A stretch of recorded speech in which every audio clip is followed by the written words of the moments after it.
నమస్కారం. దూరదర్శన్ యాదగిరి వార్తలకు స్వాగతం. నేను మీ రాజ్ కుమార్ దేశ్ముఖ్. ముందుగా వార్తలోని ముఖ్యాంశాలు. ఇథనాల్ ధరను ₹47 పెంచుతూ కేంద్ర కేబినెట్ నిర్ణయం. చెరకు రైతులతో పాటు చక్కెర మిల్లులకు ప్రయోజనం. తగ్గనున్న చమురు దిగుమతి భారం. పత్తికి ఎంఎస్పీ ఆపరేషన్ల కింద నష్టాన్ని భర్తీ చేయడానికి అయ్యే ఖర్చుకు కేంద్ర మంత్రివర్గం ఆమోదం. కాటన్ కమిషన్ ఆఫ్ ఇండియాకు మద్దతు ధర కోసం 17,400 కోట్లు చెల్లించాలని నిర్ణయం. మారుతున్న పరిస్థితులకు అనుగుణంగా ఐపీఎస్ అధికారులకు శిక్షణ. 12వ తేదీన 149 మంది ఆఫీసర్ల దీక్షాంత్ పరేడ్. ముఖ్య అతిథిగా అజిత్ దోవల్ హాజరు. సర్దార్ వల్లభాయ్ పటేల్ జాతీయ police academy director Atul Karwal వెల్లడి. రేపు అన్ని రాష్ట్రాల ముఖ్యమంత్రులతో కేంద్ర ఆరోగ్య శాఖ మంత్రి మన్సుఖ్ మాండవీయ సమావేశం. వ్యాక్సినేషన్ను మరింత వేగవంతం చేసేలా హర్ ఘర్ దస్తక్ కార్యక్రమంపై చర్చ. ధాన్యం కొనుగోలు కోసం కేంద్రంపై ఒత్తిడి పెంచేందుకు శుక్రవారం రాష్ట్ర వ్యాప్తంగా ధర్నాలు చేయాలని మంత్రి కేటీఆర్ పిలుపు. ఎమ్మెల్సీ ఎన్నికల కోడ్ అమల్లో ఉన్నందున కలెక్టర్ల అనుమతి తీసుకోవాలని సూచన. కోవిడ్ మహమ్మారిని అరికట్టేందుకు ప్రతి ఒక్కరూ తప్పనిసరిగా మాస్క్ ధరించాలి, భౌతిక దూరం పాటించాలి, తరచూ చేతులను కడుక్కోవాలి, వ్యక్తిగత శుభ్రతను పాటించాలి. 18 సంవత్సరాలు నిండిన వారందరూ తప్పనిసరిగా వ్యాక్సిన్ వేయించుకోవాలి.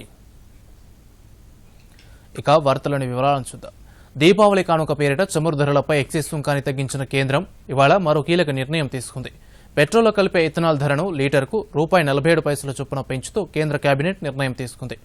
దిగుమతి చేసుకుంటున్న చమురును కొంతమేరకైనా తగ్గించుకునేందుకు వీలు కలుగుతుంది. దేశవ్యాప్తంగా చెరకు నుంచి ఉత్పత్తి అవుతున్న ఇథనాల్ను పెట్రోల్లో కలిపేందుకు వీలుగా దాని ధరను లీటర్కు ₹47 చొప్పున పెంచుతూ కేంద్రం నిర్ణయం తీసుకుంది. వచ్చే నెలతో ప్రారంభమయ్యే మార్కెటింగ్ సంవత్సరం నుంచి దీన్ని అమల్లోకి తీసుకురానుంది. 2025 నాటికి పెట్రోల్లోకి 20% ఇథనాల్ డోపింగ్ను సాధించాలనే లక్ష్యంలో భాగంగా డిసెంబర్లో ప్రారంభమయ్యే 2021-22 మార్కెటింగ్ సంవత్సరానికి చెరకు నుండి పెట్రోల్లో కలపడం కోసం సేకరించిన ఇథనాల్ ధరను పెంచుతూ కేంద్ర మంత్రివర్గం నిర్ణయం తీసుకుంది. ఇదిలా ఉండగా 2014-15 నుండి 2020-21 వరకు పత్తి సీజన్లో పత్తికి ఎంఎస్పీ ఆపరేషన్ల కింద నష్టాన్ని భర్తీ చేయడానికి అయ్యే ఖర్చును కూడా కేంద్ర మంత్రివర్గం ఇవాళ ఆమోదించింది. 2014-15 నుండి 2020-21 వరకు పత్తి సీజన్లకు కాటన్ కమిషన్ ఆఫ్ ఇండియాకు 17,400 కోట్ల మద్దతు ధరను కూడా ఇవాల్టి కేబినెట్ భేటీలో ఆమోదించారు. आपको याद होगा वर्ष 2015-16 में एथेनॉल ब्लेंडिंग प्रोग्राम के अंतर्गत इसको इम्प्लीमेंट करने के लिए जो निर्णय किया गया, उससे पिछले वर्षों में गन्ना किसानों और चीनी मिलों की आर्थिक स्थिति में सुधार हुआ है. एथेनॉल के दामों ने चीनी क्षेत्र को री एनर्जाइज करने का काम किया है.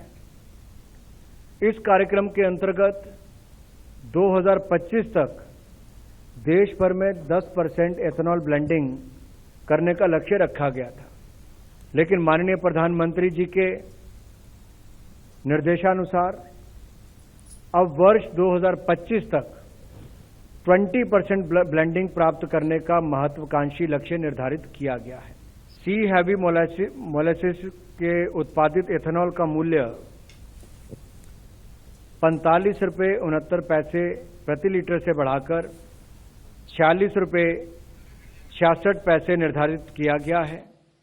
इसी प्रकार बी हैवी मोलेसिस के उत्पादित एथेनॉल का मूल्य ₹57.61 से बढ़ाकर ₹59.08 प्रति लीटर किया गया है तथा शुगर केन जूस, शुगर और शुगर सिरप से उत्पादित एथेनॉल का मूल्य ₹62.65 से बढ़ाकर ₹63.45 प्रति लीटर किया गया है.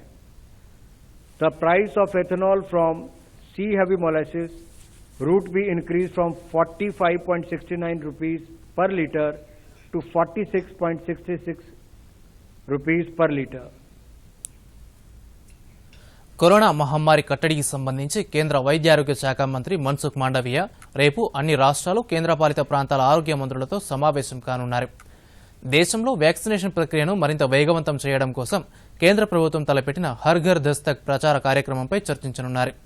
దేశంలో సాధ్యమైనంత ఎక్కువ మందికి టీకాలు ఇవ్వడం కోసం కేంద్ర సర్కార్ హర్ఘర్ దస్తక్ ప్రచార కార్యక్రమానికి శ్రీకారం చుట్టింది. ఈ కార్యక్రమంలో భాగంగా ఆరోగ్య సిబ్బంది ఇంటింటికి వెళ్లి టీకాలు వేస్తారు. వ్యాక్సినేషన్ ప్రక్రియ మొదలై ఏడాది కావస్తున్నా ఇంకా తొలి డోస్ కూడా తీసుకుని వారున్నారు. తొలి డోస్ తీసుకుని రెండో డోస్ తీసుకునే వారి సంఖ్య కూడా ఎక్కువే. ఈ నేపథ్యంలో హర్ఘర్ దస్తక్ ప్రోగ్రాంలో భాగంగా ఆరోగ్య కార్యకర్తలు ఇంటింటికి వెళ్లి వ్యాక్సిన్ తొలి డోస్ రెండో డోస్ తీసుకుని వారిని గుర్తించి వ్యాక్సిన్ వేస్తారు. స్థానిక సంస్థల ఎమ్మెల్సీ ఎన్నికల సందర్భంగా ప్రవర్తనా నియమావళిని పటిష్టంగా అమలు చేయాలని రాష్ట్ర ఎన్నికల ప్రధానాధికారి శశాంక్ గోయల్ అన్ని జిల్లాల కలెక్టర్లను ఆదేశించారు. ఎమ్మెల్సీ ఎన్నికల షెడ్యూల్ విడుదలైన నేపథ్యంలో హైదరాబాద్ మినహా అన్ని జిల్లాల కలెక్టర్లతో సీఈఓ వీడియో కాన్ఫరెన్స్ ద్వారా సమీక్ష నిర్వహించారు. ఎన్నికల కోసం అవసరమైన ఏర్పాట్లు చేయాలని, ఎక్కడా ఎలాంటి ఇబ్బందులు తలెత్తరాదని స్పష్టం చేశారు. ఎన్నికల ప్రవర్తనా నియమావళిని రాజకీయ పార్టీలు, నేతలు పాటించేలా చర్యలు తీసుకోవాలని గోయల్ తెలిపారు. కోవిడ్ నిబంధనలు విధిగా పాటించేలా చూడాలని, ఎన్నికల సిబ్బంది, ఓటర్లు 2 డోసుల టీకాలు తీసుకునేలా చర్యలు తీసుకోవాలని సూచించారు. ఓటర్ల జాబితా ప్రత్యేక సవరణ కార్యక్రమానికి సంబంధించి నిర్దిష్ట గడువు ప్రకారం తగిన చర్యలు తీసుకోవాలని సీఈఓ శశాంక్ గోయల్ అధికారులను ఆదేశించారు. తెలంగాణ రైతుల నుంచి వరి ధాన్యాన్ని కొనడానికి కేంద్ర ప్రభుత్వం నిరాకరిస్తున్నందుకు గాను టీఆర్ఎస్ పార్టీ రాష్ట్ర వ్యాప్తంగా నిరసన కార్యక్రమాలు చేపట్టడానికి సిద్దమవుతోందని TRS party working president K Taraka Rama Rao తెలిపారు. ఇందులో భాగంగా శుక్రవారం నుంచి అసెంబ్లీ నియోజకవర్గ కేంద్రాల్లో ధర్నాలు నిర్వహించాలని పార్టీ శ్రేణులకు TRS party working president KTR పిలుపునిచ్చారు. అయితే స్థానిక సంస్థల ఎమ్మెల్సీ ఎన్నికల కోడ్ అమలులో ఉన్న నేపథ్యంలో ధర్నాలకు ఆయా జిల్లాల కలెక్టర్ల నుంచి అనుమతి తీసుకోవాలని పార్టీ నేతలకు సూచించారు. యాసంగిలో పండే ప్రతి పంటను కొనేలా కేంద్రంపై రాష్ట్ర బీజేపీ నేతలు ఒత్తిడి తేవాలని తెలంగాణ మంత్రి గంగుల కమలాకర్ డిమాండ్ చేశారు. కరీంనగర్లో జిల్లాలోని టీఆర్ఎస్ ఎమ్మెల్యేలతో నిర్వహించిన సమావేశం అనంతరం కమలాకర్ మీడియాతో మాట్లాడారు. కేంద్ర ప్రభుత్వ వైఖరికి నిరసనగా ఈ నెల 12వ తేదీన అన్ని నియోజకవర్గ కేంద్రాల్లో టీఆర్ఎస్ ఆధ్వర్యంలో ధర్నా కార్యక్రమాలు చేపడుతున్నామని తెలిపారు. రాష్ట్రంలో తమ ప్రభుత్వం అధికారంలో ఉన్నప్పటికీ ప్రజల పక్షాన ధర్నా చేసే పరిస్థితిని కేంద్రం తీసుకొచ్చిందని గంగుల పేర్కొన్నారు. పంట కొనుగోళ్లపై కేంద్ర మంత్రి కిషన్ రెడ్డి, బీజేపీ రాష్ట్ర అధ్యక్షుడు బండి సంజయ్ వేర్వేరుగా చెబుతున్నారని, దీనిపై స్పష్టత ఇవ్వాలని ధర్నాలు చేపడుతున్నట్టు తెలిపారు. తమ ఆందోళనకు బీజేపీ నేతలు కూడా సంఘీభావం తెలపాలన్నారు. యాసంగిలో పండే పంటను కొనేలా కేంద్రం నుంచి ఉత్తర్వులు తీసుకొస్తే కేంద్ర మంత్రి కిషన్ రెడ్డిని, రాష్ట్ర బీజేపీ అధ్యక్షుడు బండి సంజయ్ను తాను స్వయంగా సన్మానిస్తానన్నారు. మేము కేంద్ర ప్రభుత్వ వైఖరికి నిరసనగా, కేంద్ర ప్రభుత్వం మీద ఒత్తిడి తెచ్చే విధంగా మేము రైతు ధర్నాలు, మేము రైతు యొక్క నిరసన కార్యక్రమాలు పెద్ద ఎత్తున ఏర్పాటు చేయడానికి ఈరోజు జిల్లా టీఆర్ఎస్ పార్టీ కాన్స్టిట్యున్సీ ఇన్ఛార్జీలు, కాన్స్టిట్యున్సీ బాధ్యులతోటి ఈరోజు సమావేశం ఏర్పాటు చేసుకోవడం జరిగింది. మీ రాష్ట్ర అధ్యక్షుడు బండి సంజయ్ ఒక స్టేట్మెంట్ ఇస్తాడు. ఈరోజు కేంద్ర ప్రభుత్వం యొక్క విధానాలను ఈరోజు కిషన్ రెడ్డి గారు చెప్పడం జరిగింది. ఎవరు నమ్మాలి ప్రజలు? అందుకే క్లారిటీ ఇవ్వాలని చెప్పి మేము రైతు ధర్నా కార్యక్రమం చేస్తున్నాం. వ్యవసాయ చట్టాలలో భాగంగా ఏ రాష్ట్రానికి కూడా ఎంఎస్పీ నిర్ణయం చేసే అధికారం లేదు. ఏ రాష్ట్రానికి కూడా food corporation of India separate గా ఉండదు. ఏ రాష్ట్రానికి కూడా కొనుగోలు చేసి నిల్వ చేసే అధికారం ఇవ్వలే. ఆ చట్టాలన్నీ కూడా ఈరోజు కేంద్ర ప్రభుత్వం చేతిలో ఉన్నది. అంటే ఈ రాష్ట్రంలో పంట కొనాలన్నా, ఏ పంట కొనాలన్నా కేంద్ర ప్రభుత్వ పరిధిలో ఉన్న ఫుడ్ కార్పొరేషన్ ఆఫ్ ఇండియానే కొనాలని చెప్పి ఈరోజు చట్టంలో క్లియర్ చెప్పడం జరిగింది. తెలంగాణ రైతులు పండించిన ధాన్యాన్ని కేంద్ర ప్రభుత్వం కొనాలని పంచాయతీరాజ్ శాఖ మంత్రి ఎర్రబెల్లి దయాకర్ రావు డిమాండ్ చేశారు. వరి ధాన్యాన్ని కొనడానికి కేంద్రంలోని బీజేపీ ప్రభుత్వం నిరాకరిస్తున్నందుకు నిరసనగా సీఎం కేసీఆర్ ఆదేశానుసారం శుక్రవారం నుంచి రాష్ట్ర వ్యాప్తంగా నియోజకవర్గ కేంద్రాల్లో టీఆర్ఎస్ పార్టీ తలపెట్టిన ధర్నాలను విజయవంతం చేయాలని పార్టీ శ్రేణులు రైతులకు పిలుపునిచ్చారు. కోవిడ్ నిబంధనలు పాటిస్తూ స్థానిక సంస్థల ఎమ్మెల్సీ ఎన్నికల కోడ్ నిబంధనల మేరకు ఆయా జిల్లాల కలెక్టర్ల అనుమతి తీసుకుని ధర్నా నిర్వహించాలని సూచించారు. కేంద్రం దిగివచ్చే వరకు ఆందోళనలు కొనసాగించాలని మంత్రి కోరారు. కాంగ్రెస్ బీజేపీల కలయికతోనే హుజూరాబాద్లో ఈటెల రాజేందర్ గెలిచారని మాజీ మంత్రి మోత్కుపల్లి నరసింహులు ఆరోపించారు. దళితుల గురించి మాట్లాడే అర్హత బీజేపీ నేతలకు లేదన్న మోత్కుపల్లి, రాష్ట్రంలో దళిత బంధు అమలైతే దళితులంతా కేసీఆర్ వెంటే ఉంటారని బీజేపీ నేతలు భయపడుతున్నారని పేర్కొన్నారు. దళిత బంధుపై తమ వైఖరేంటో బండి సంజయ్ స్పష్టం చేయాలని, దేశంలోని ఏ రాష్ట్రంలోనైనా దళిత బంధు అమలవుతోందా అని ప్రశ్నించారు. నాయన నువ్వు చాలా పెద్ద పెద్ద మాటలు మాట్లాడుతున్నావు. మాటల్లో సగం అర్థమవుతున్నాయి, సగం అర్థం కావడం లేదు. ఏదన్నా కానీ దళిత బంధు కావాలని కొడుతున్నావా వద్దని కొడుతున్నావా అని నేను అడుగుతున్నా. దళిత బంధు అనే దాన్ని కావాలని కొడుతున్నావా వద్దని కొడుతున్నావా? వద్దని కొడుతున్నట్టు అనిపిస్తుంది. ముఖ్యంగా భారతదేశంలో 28 రాష్ట్రాలు, ఈ 28 రాష్ట్రాల్లో ఎక్కడైనా దళిత బంధు తెలంగాణ తప్ప ఎక్కడైనా ఉందా అని నేను అడుగుతాను. మీ బీజేపీ పరిపాలించే రాష్ట్రాల్లో ఎక్కడైనా ఉందా అని నేను అడుగుతున్నా.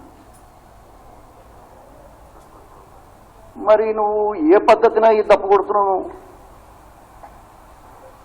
నువ్వు చేయాల్సిన పని ఏంటంటే మీరు పరిపాలించే రాష్ట్రాల్లో ఎక్కడైనా ఈ కుల వివక్ష పోవాలి, ఈ దరిద్రం పోవాలి, ఈ ఆర్థికపరమైనటువంటి దరిద్రం పోవాలి, సామాజిక న్యాయం జరగాలని ఎక్కడైనా మీరు పరిపాలించే రాష్ట్రాల్లో ఈ దళిత బంధును ప్రవేశపెట్టారా అని నేను అడుగుతున్నాను. హుజురాబాద్ ఫలితం కేవలం ఆరంభం మాత్రమేనని బీజేపీ ఎమ్మెల్యే ఈటెల రాజేందర్ అన్నారు. ఎమ్మెల్యేగా ప్రమాణ స్వీకారం చేసిన అనంతరం గన్ పార్క్ వద్ద మీడియాతో మాట్లాడారు. ఉద్యమకారులు సీఎం కేసీఆర్ను వదిలి బయటకు రావాలని ఈటెల పిలుపునిచ్చారు. 8 ఏళ్లుగా వరి ధాన్యం కొన్నదెవరో కేసీఆర్ చెప్పాలని ఈటెల డిమాండ్ చేశారు. ధర్నాచౌక్ అవసరమేంటో సీఎంకు తెలిసొచ్చిందని, ధర్నాచౌక్ వద్దన్న వాళ్లే అక్కడ ఆందోళన చేస్తామంటున్నారని ఎద్దేవా చేశారు. బీజేపీ నాయకత్వంలో కేసీఆర్ నియంతృత్వ పాలనపై, అవినీతిపై పోరాటం చేస్తానన్నారు. మిల్లింగ్ టెక్నాలజీని పెంచుకోవడంలో టీఆర్ఎస్ ప్రభుత్వం విఫలమైందన్నారు. కేసీఆర్ గంటల కొద్దీ పెట్టిన ప్రెస్ మీట్లను చూసి ప్రజలు నవ్వుకుంటున్నారని ఎద్దేవా చేశారు. ప్రజలపై కేసీఆర్కు నిజంగా ప్రేమ ఉంటే పెట్రోల్, డీజిల్పై రాష్ట్ర ప్రభుత్వం వ్యాట్ తగ్గించాలని ఈటెల డిమాండ్ చేశారు. కాంగ్రెస్ గురించి చర్చ జరగకుండా కుట్ర జరుగుతోందని, టీఆర్ఎస్, బీజేపీలు కలిసి ఉమ్మడి వ్యూహంతో కాంగ్రెస్పై కుట్ర చేస్తున్నాయని ఆ పార్టీ పీసీసీ అధ్యక్షుడు రేవంత్ రెడ్డి ఆరోపించారు. కొంపల్లిలో నిర్వహిస్తున్న కాంగ్రెస్ కార్యకర్తల శిక్షణ శిబిరంలో మాట్లాడిన రేవంత్, సీఎం కేసీఆర్, బీజేపీ రాష్ట్ర అధ్యక్షుడు బండి సంజయ్ ప్రెస్ మీట్లలో చెప్పేవి నిరాధారమైనవని విమర్శించారు. నీళ్లు, నిధుల పేరుతో కేసీఆర్ వేల కోట్ల అవినీతికి పాల్పడ్డారని, కాళేశ్వరం ప్రాజెక్టుపైన సీబీఐ విచారణ జరిపించాలని డిమాండ్ చేశారు. విద్యుత్ ప్రాజెక్టుల్లో కూడా భారీ అవినీతి జరిగిందని, మంత్రులు ఇసుక మాఫియా నడుపుతున్నారని ఆరోపించారు. కేసీఆర్ అవినీతిపై సీబీఐ విచారణ జరిపించాలని కేంద్ర మంత్రి కిషన్ రెడ్డికి డిమాండ్ చేశారు. కేసీఆర్ అవినీతిని నిరూపించకపోతే తాను రాజకీయాల నుంచి తప్పుకుంటానని రేవంత్ రెడ్డి అన్నారు. ఆడపిల్లల పట్ల సమాజంలో మార్పు రావాల్సిన అవసరం ఉందని రాష్ట్ర మహిళా కమిషన్ చైర్పర్సన్ సునీతా లక్ష్మారెడ్డి అన్నారు. మహబూబ్ నగర్ జిల్లా పరిషత్ సమావేశ మందిరంలో మహిళా సాధికారత, గృహహింస, మహిళా ఉద్యోగులు పనిచేసే చోట లైంగిక వేధింపులు అనే అంశంపై జరిగిన సెమినార్కు సునీతా లక్ష్మారెడ్డి ముఖ్య అతిథిగా హాజరై ప్రసంగించారు. సమాజంలో ఆడ, మగ ఇద్దరిని సమానంగా పెంచాల్సిన అవసరం ఉందన్నారు. మహిళా కమిషన్ ద్వారా మహిళలకు రక్షణ, హక్కులపై అవగాహన కల్పిస్తున్నామన్నారు.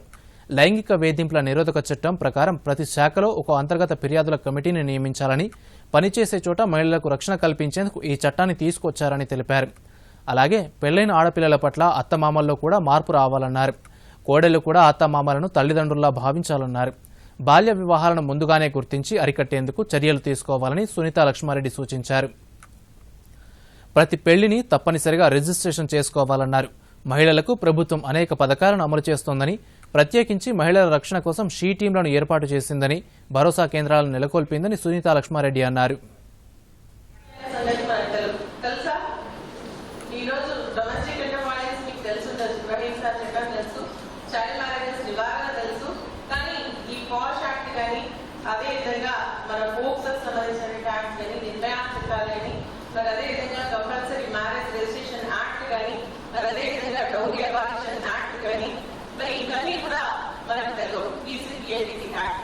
ఇవన్నీ కూడా మనం తెలుసుకుంటే మన గ్రామాల్లో మరి వారికి మనం సహాయం చేయగలుగుతామన్న ఆలోచనతో మరి అవగాహన కల్పించాలని ఈ రోజు ఈ కార్యక్రమం ఇక్కడికి మరి మేమందరం కూడా వచ్చి అవగాహన కల్పించడం జరుగుతాం.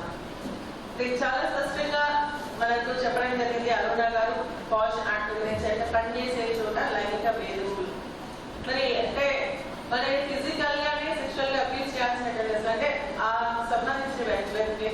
ఆలోచనలు కానీ లేదంటే మనకు ఆ రకమైనటువంటి ఆలోచన చేసేటువంటి ఏ కార్యక్రమైనా కూడా ఈ చట్టం పరిధిలోకి వస్తుంది అని చెప్పేసి వాళ్ళు క్లియర్గా చెప్పడం జరిగింది.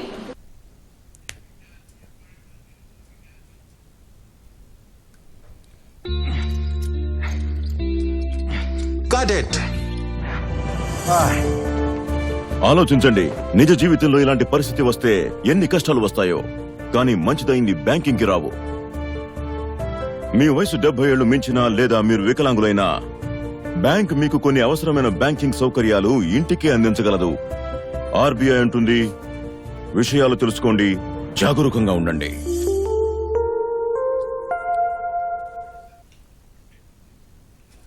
పేద రైతులు పంట పెట్టుబడి కోసం పడుతున్న కష్టాలను చూసి చలించిపోయిన సీఎం కేసీఆర్ రైతు బంధు పథకాన్ని ప్రవేశపెట్టారని, ఈ డబ్బులను రైతులు తిరిగి కట్టాల్సిన అవసరం లేదని మెదక్ ఎంపీ కొత్త ప్రభాకర్ రెడ్డి అన్నారు. మెదక్ జిల్లా కేంద్రంలో మార్కెట్ కమిటీ నూతన కార్యవర్గ సభ్యుల అభినందన సభలో పాల్గొని రైతులను ఉద్దేశించి మాట్లాడారు. గతంలో రైతులు పంట పెట్టుబడి కోసం ఎన్నో తంటాలు పడేవారని, ప్రైవేట్ వ్యక్తుల వద్ద అధిక వడ్డీకి డబ్బులు అప్పులు తెచ్చుకొని ఎన్నో ఇబ్బందులు పడేవారని కార్యక్రమంలో పాల్గొన్న ఎమ్మెల్యే పద్మా దేవేందర్ రెడ్డి మాట్లాడుతూ, కేంద్ర ప్రభుత్వం ధాన్యం కొనుగోలు చేయకపోవడంతో రాష్ట్ర ప్రభుత్వమే వర్షాకాలం పంటలను కొనుగోలు చేస్తుందని అన్నారు. వారికి ఎకరానికి మరి పెట్టుబడి ఇస్తే బాగుంటుందని చెప్పి మరి రైతు బంధు దేశంలో కాదు ప్రపంచంలోనే ఒక రైతుకు మరి పెట్టుబడి కూడా పైసలు, ఆ పైసలు కూడా మళ్ళీ తిరిగి ఇష్టం కూడా లేదు. ఒకసారి పైసలు ఇచ్చినామంటే ఎకరానికి 5,000 రూపాయలు ఇచ్చినామంటే మరి పెట్టుబడికే పెట్టుబడి తప్ప మళ్ళా రిటర్న్ ఇచ్చేది కూడా లేదు.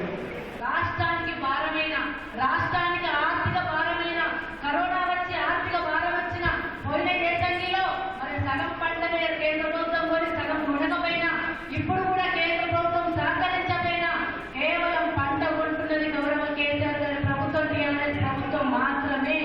అందుకే మన కేంద్ర ప్రభుత్వం దగ్గరికి ఒక 10 శాఖ దరఖాస్తు పట్టుకొని వేసిన కేసీఆర్ గారు, రాష్ట్రానికి ఏదైనా సరే కేంద్ర ప్రభుత్వం బాధ్యత పండిన పంటను కొని దానికి గిట్టుబాటు ధర కూడా నిర్ణయించేది కేంద్ర ప్రభుత్వం మాత్రమే.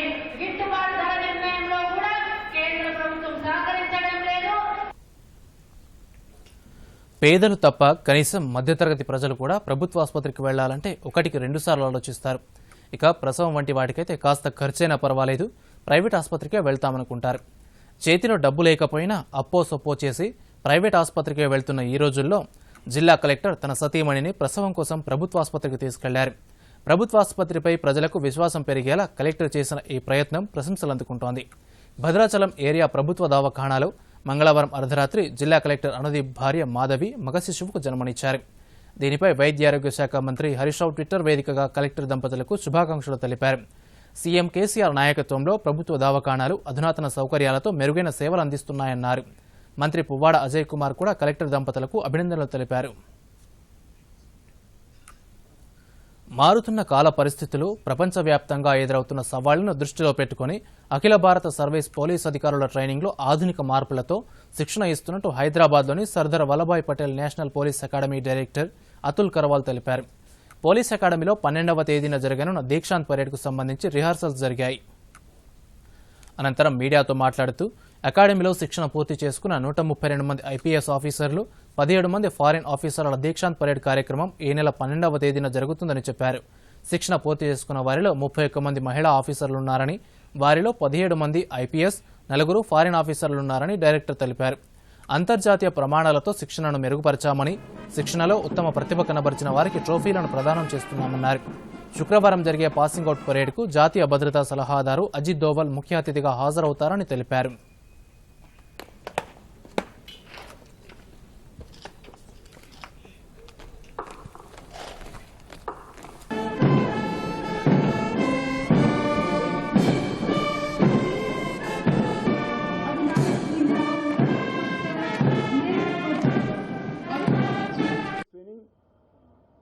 Started in the Mussoorie Academy. They spent 10 months there in the Lal Bahadur Shastri Academy of National Academy of Administration. After that, they have spent 46 weeks of training here in this academy, and now they will go for 4 weeks of training, as we call it attachments, in which they will get attached to ITBP, to the army in Kashmir, and also spend time in Delhi with all these central police organizations and other CAPFs. So during this 46 weeks of training, it's a lot of rigor. The objective of turning a young graduate into a uniformed officer, confident and competent and sensitive. It's a very physically demanding and cerebrally very loaded training, and I'm sure when you meet them and speak to them, they will agree that it's been very transformational 10 months of their lives. So they get exposed to various situations. For example, this batch had gone to the Border Security Force for an attachment with the Central School of Weapons and Tactics, where they learn advanced weapons, they learn about explosives, they learned how to throw hand grenades, for example. They had an attachment with the Central Reserve Police Force in the most left-wing extremism affected areas of Chhattisgarh and Jharkhand, where they actually stayed at the company locations with the troops there and spent nights there to get a feel of how those troops are handling that challenge. భారత పర్యటనకు వచ్చిన Nepal army chief Prabhuram శర్మను భారత ప్రభుత్వం అరుదైన గౌరవంతో సత్కరించింది. రాష్ట్రపతి భవన్లో జరిగిన ప్రత్యేక కార్యక్రమంలో రాష్ట్రపతి ఆయనకు భారత గౌరవ సైన్యాధ్యక్ష ర్యాంక్ను బహూకరించారు. గత ఏడాది నవంబర్లో భారత army chief MM Naravane Nepal సందర్శించిన సమయంలో నరవణేను కూడా నేపాల్ ప్రభుత్వం గౌరవ ఆర్మీ చీఫ్తో సత్కరించింది. 4 రోజుల పర్యటనలో భాగంగా నేపాల్ ఆర్మీ చీఫ్ భారత జాతీయ భద్రతా సలహాదారు, రక్షణ మంత్రి, ప్రధానమంత్రులను కలవనున్నారు.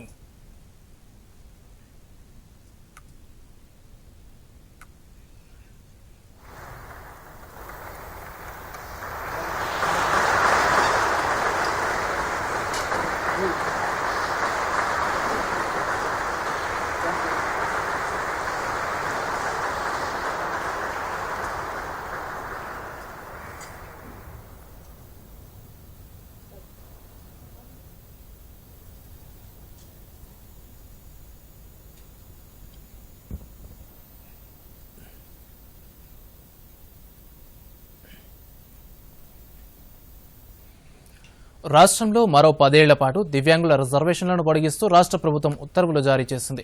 ప్రభుత్వోద్యోగ నియామకాలు రిజర్వేషన్లను పొడిగిస్తున్నట్టు ఉత్తర్వులో పేర్కొంది. అలాగే రిజర్వేషన్లతో పాటు దరఖాస్తు రుసుముకు కూడా మినహాయింపు ఇచ్చింది. 2031 మే ఆఖరి వరకు రిజర్వేషన్లను ప్రభుత్వం పొడిగించింది. వైరస్ తగ్గుముఖం పట్టడంతో ప్రజల్లో కరోనా పట్ల భయాలు తొలగి ప్రజా రవాణాకు డిమాండ్ పెరుగుతోంది. హైదరాబాద్లో ఆర్టీసీ తెల్లవారుజాము నుంచే బస్సులను అందుబాటులోకి తీసుకొస్తోంది. ఆర్టీసీ ఉన్నతాధికారులు బస్సుల్లో ప్రయాణించి రద్దీని అంచనా వేసి అవసరమైన మేరకు బస్సులను పెంచే చర్యలను చేపట్టారు. ముందుగా సికింద్రాబాద్, నాంపల్లి, కాచిగూడ రైల్వే స్టేషన్లతో పాటు ఎంజీబీఎస్, జేబీఎస్ల నుంచి తెల్లవారుజాము నుంచే బస్సులు తిరిగేలా ఆర్టీసీ అధికారులు చర్యలు తీసుకున్నట్టు గ్రేటర్ జోన్ ఈడీ వెంకటేశ్వర్లు తెలిపారు. గతంలో మాదిరిగా అన్ని బస్సు సర్వీసులను తెల్లవారుజాము నుంచి అందుబాటులోకి తీసుకురావడమే కాకుండా రాత్రి కూడా 10 గంటల వరకు వాటిని షెడ్యూల్ చేశామన్నారు. తమిళనాడులో వరుణ బీభత్సం కొనసాగుతోంది. రాజధాని చెన్నై సహా పలు జిల్లాల్లో గత కొన్ని రోజులుగా భారీ నుంచి అతి భారీ వర్షాలు కురుస్తున్నాయి. రాజధాని చెన్నైలో దాదాపు వీధులన్నీ నదులను తలపిస్తున్నాయి.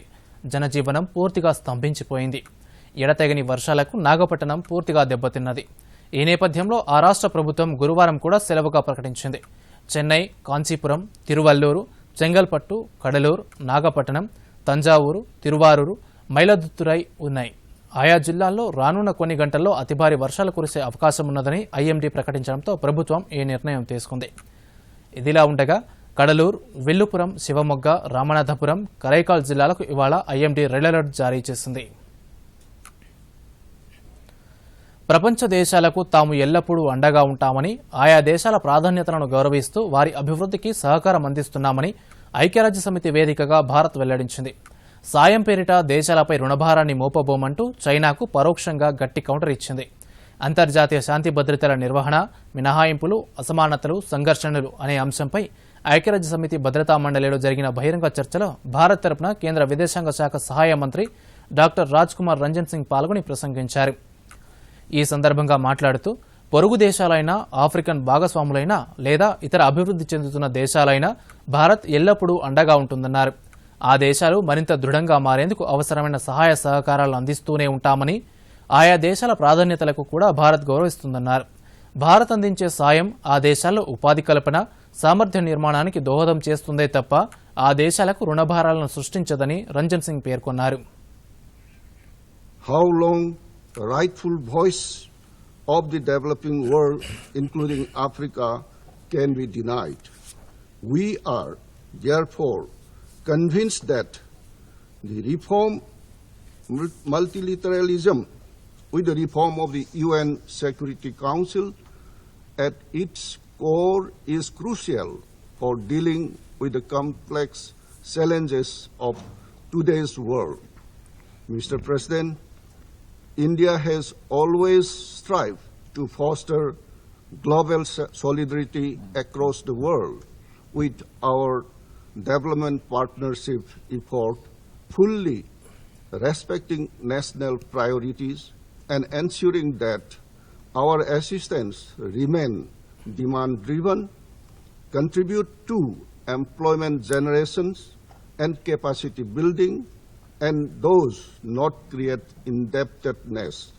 This is particularly true in countries in post-conflict phase.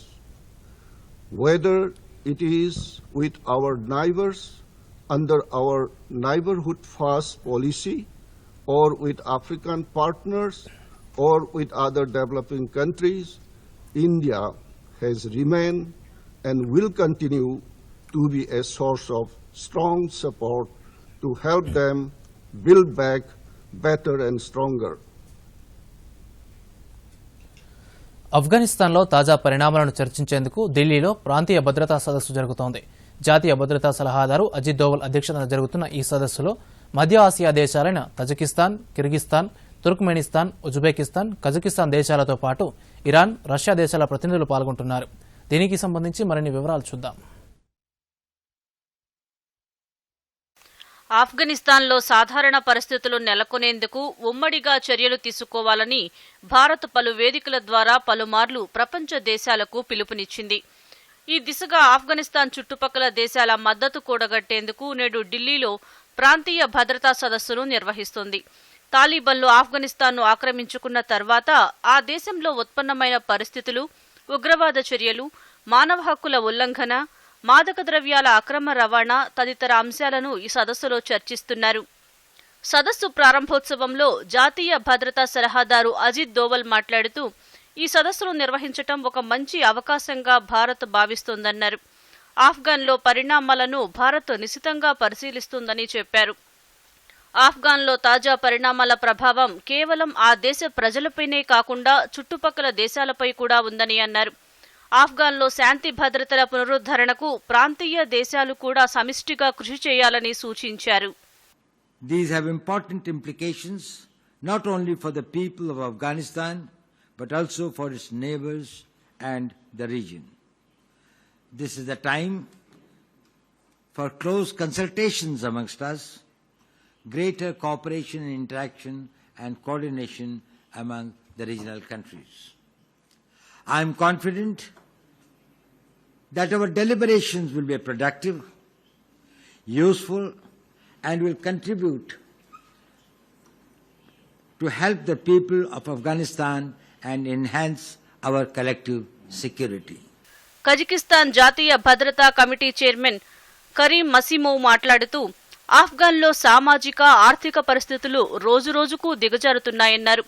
ఆ దేశ ప్రజలను ఆదుకునేందుకు మానవతా సహాయాన్ని పెంచవలసిన అవసరం ఉందని సూచించారు. ఇరాన్ జాతీయ భద్రతా మండలి కార్యదర్శి రియల్ అడ్మిరల్ అలీ షామ్ఖానీ మాట్లాడుతూ ఆఫ్ఘన్లో అన్ని వర్గాల ప్రజల భాగస్వామ్యంతో సమ్మిళిత ప్రభుత్వం ఏర్పాటు ద్వారా శరణార్థులు, వలసవాదుల సంక్షోభం పరిష్కారమవుతుందని అభిప్రాయపడ్డారు. తజికిస్తాన్ భద్రతా మండలి కార్యదర్శి నసురుల్లో మాట్లాడుతూ ఆఫ్ఘన్ ప్రజలకు ఉపయోగపడే అన్ని కార్యక్రమాల్లో భాగస్వాములయ్యేందుకు సిద్ధంగా ఉన్నట్లు తెలిపారు. తజికిస్తాన్ భద్రతా మండలి కార్యదర్శి మాట్లాడుతూ ఆఫ్ఘన్లో ప్రస్తుతం నెలకొన్న మాదక ద్రవ్యాల అక్రమ రవాణా, ఉగ్రవాద చర్యల వల్ల పొరుగు దేశాలకు కూడా ముప్పు ఏర్పడుతోందని ఆందోళన వ్యక్తం చేశారు. ఆఫ్ఘన్లో ఉగ్రవాద సంస్థల వల్ల ఆ దేశానికే కాకుండా ప్రపంచ దేశాలకు కూడా సంక్షోభ పరిస్థితి ఏర్పడిందని కిర్గిస్తాన్ భద్రతా మండలి కార్యదర్శి మారత్ ఇమాన్ కులోవ్ అన్నారు. Bureau report, Doordarshan news. ఇక వార్తలు ముగించే ముందు ముఖ్యాంశాలు మరోసారి. దూరదర్శన్ యాదగిరి వార్తలను ఇప్పుడు సోషల్ మీడియాలో కూడా చూడవచ్చు. యూట్యూబ్ అయితే డీడీ న్యూస్ తెలంగాణ, ట్విట్టర్ వేదిక అయితే DD news Telangana @DD Yadagiri news, మరి ఫేస్బుక్లో అయితే డీడీ న్యూస్ తెలంగాణలో చూసి సబ్స్క్రైబ్ చేసి లైక్ చేయండి, షేర్ చేయండి. ఇథనాల్ ధరను ₹47 పెంచుతూ కేంద్ర కేబినెట్ నిర్ణయం. చెరకు రైతులతో పాటు చక్కెర మిల్లులకు ప్రయోజనం, తగ్గనున్న చమురు దిగుమతి భారం. పత్తికి MSP ఆపరేషన్ల కింద నష్టాన్ని భర్తీ చేయడానికి అయ్యే ఖర్చుకు కేంద్ర మంత్రివర్గం ఆమోదం. కాటన్ కమిషన్ ఆఫ్ ఇండియాకు మద్దతు ధర కోసం 17,400 కోట్లు చెల్లించాలని నిర్ణయం. మారుతున్న పరిస్థితులకు అనుగుణంగా IPS అధికారులకు శిక్షణ. 12వ తేదీన 149 మంది ఆఫీసర్ల దీక్షాంత్ పరేడ్. ముఖ్య అతిథిగా అజిత్ దోవల్ హాజరు. సర్దార్ వల్లభాయ్ పటేల్ జాతీయ police academy director Atul Karwal వెల్లడి. రేపు అన్ని రాష్ట్రాల ముఖ్యమంత్రులతో కేంద్ర ఆరోగ్య శాఖ మంత్రి మన్సుఖ్ మాండవీయ సమావేశం. వ్యాక్సినేషన్ను మరింత వేగవంతం చేసేలా హర్ ఘర్ దస్తక్ కార్యక్రమంపై చర్చ. ధాన్యం కొనుగోలు కోసం కేంద్రంపై ఒత్తిడి పెంచేందుకు శుక్రవారం రాష్ట్ర వ్యాప్తంగా ధర్నాలు చేయాలని మంత్రి కేటీఆర్ పిలుపు.